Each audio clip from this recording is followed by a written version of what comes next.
If you've been following along on our channel, you know that we're in Florida working on some projects at my parents' new house. This week we're building a custom range hood, so stick around to see how we pulled it off.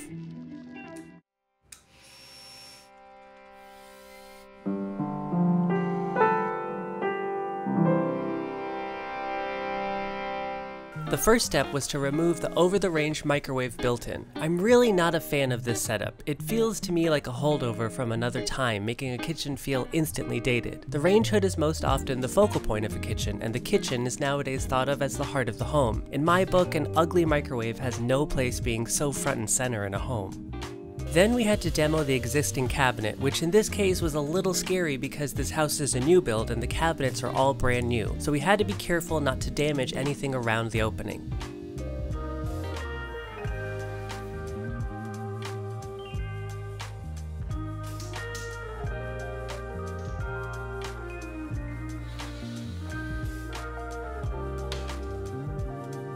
We will be saving the removed cabinet so my parents can use it somewhere else in the house, like the laundry room, since it would be wasteful to throw out a brand new cabinet that's in perfectly good shape.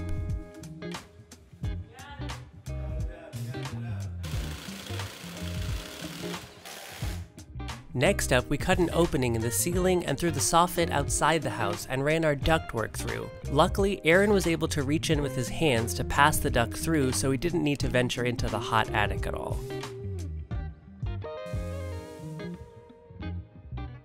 Then it was time to start building the frame. I like to take multiple measurements in each direction, using the smallest number I find to make sure it will fit in the opening without a problem.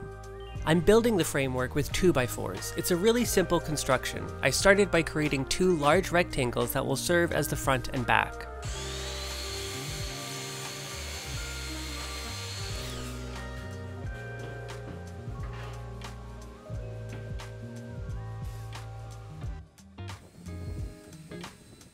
I attached the pieces together using some pocket hole screws. I love the portable pocket hole jig for stuff like this since we flew over there and couldn't carry very many tools with us.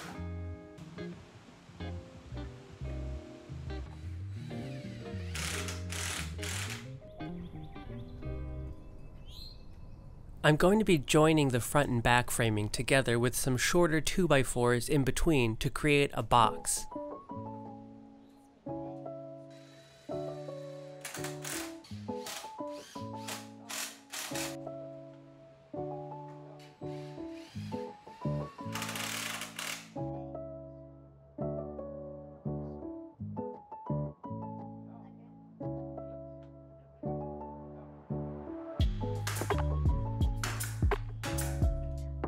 Before installing the framework, I added some shims to the wall to account for the depth of the tile backsplash that will be slightly covering to ensure the framing sits nice and plumb against the wall.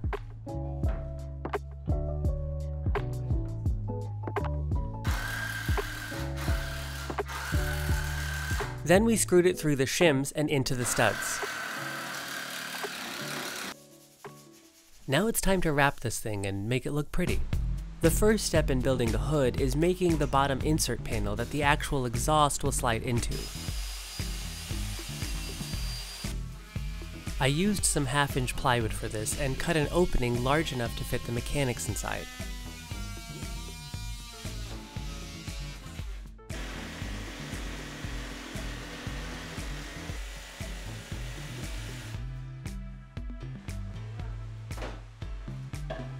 To finish the bottom insert panel, I applied a paint wash to the plywood and then sealed it with some polyurethane. I just described this process in our last video where we made a custom media wall, so if you haven't seen that one, be sure to check it out. But I will go into some more detail regarding my finish treatment in this video when I get to some of the other hood parts later.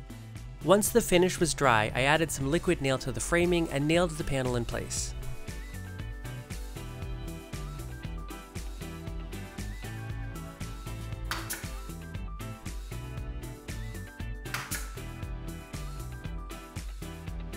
With the bottom panel installed, it was time to install the ducted range hood insert.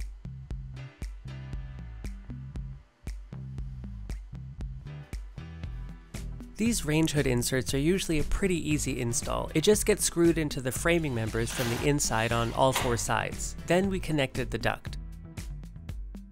When we made our first range hood for our own house a few years ago, I built the facade as one solid piece and then slid it into place around the framing.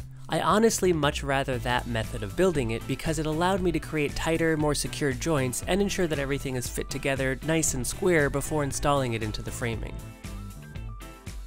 For this build, I'm using 1/4 inch plywood panels for the sides, and since they're so thin, I'll have to attach them to the framing independent of the front, which does unfortunately leave greater room for error.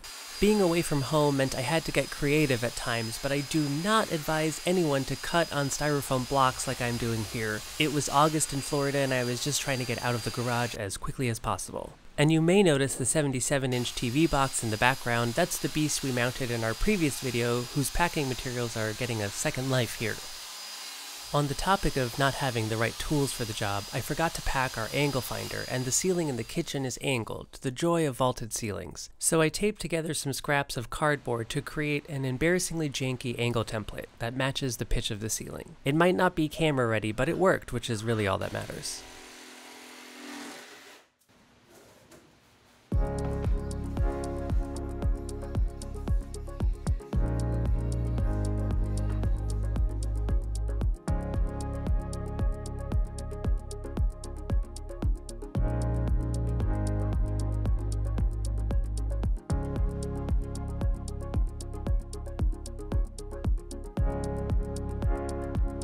Originally, I had planned to use 1/2 inch plywood for both the sides and the front of the facade, but I made a mistake and didn't leave myself enough room on either side of the framework to slide in the 1/2 inch panels. So I had to pivot to using some of the 1/4 inch plywood we had left over from our TV wall build.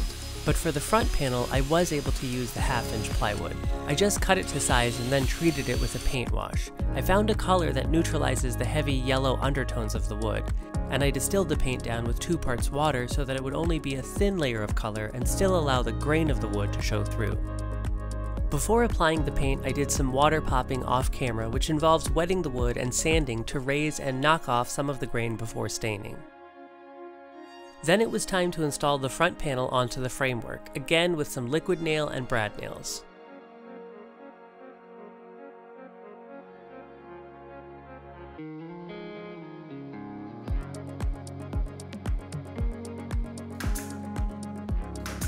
For the trim, I used some solid wood, just a few pieces of fairly inexpensive pine. Luckily, my dad had an old, rusty, slightly dangerous to use table saw that allowed me to cut the pieces to size.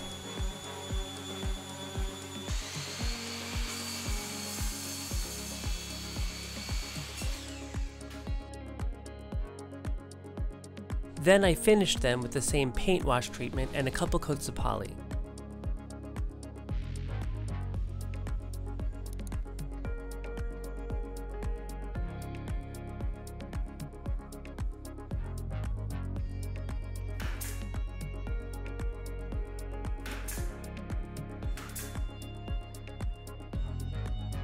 For the top trim piece, we decided on a slight arch to add a nice subtle curve in the kitchen.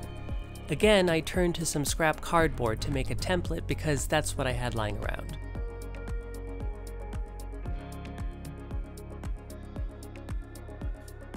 Ordinarily, I would make something like this by creating an MDF template first and using my router and a flush trim bit to cut out the shape. But with limited tools and materials at my disposal, I decided to freehand it.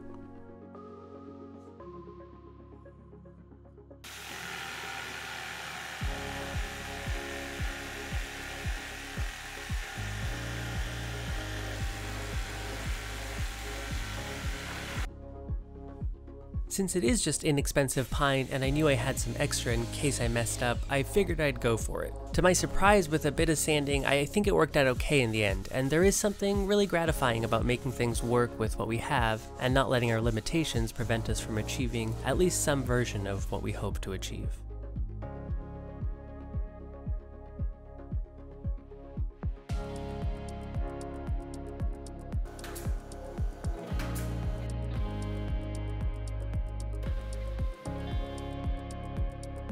Once I had the bottom trim added, I had a change of heart and decided to paint it black to tie it into the TV wall we made.